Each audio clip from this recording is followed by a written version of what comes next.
So we decided to build a digital zoetrope.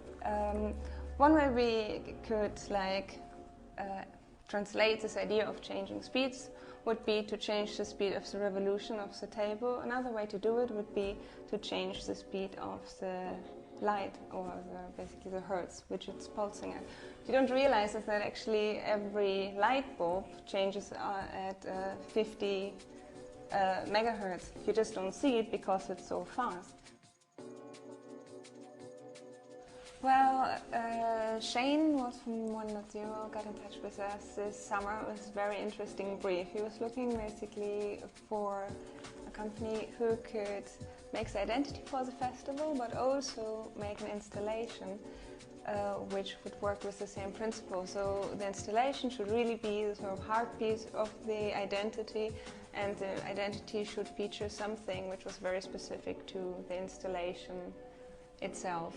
The theme was city-states, and we were very interested by this idea that people live on very different speeds in a city, and whilst you live on one speed you may be totally unaware of something else which is actually happening every day right next to you, but because your patterns or time patterns are out of sync, you actually never ever see that life which happens right next to you.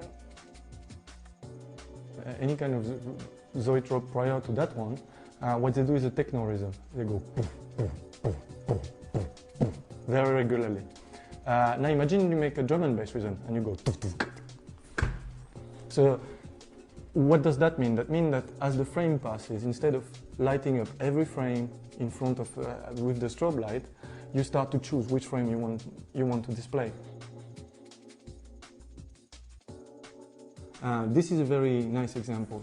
You can have either those bars as a separate standing image, or you can have a plus and a multiplication mark because you start to overlay some of them, or you can have a little star that is moving around with the same frame depending on a flash then.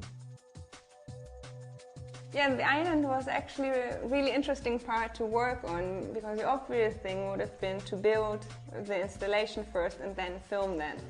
But we thought that it was really key that the installation would be sort of a piece of art in itself.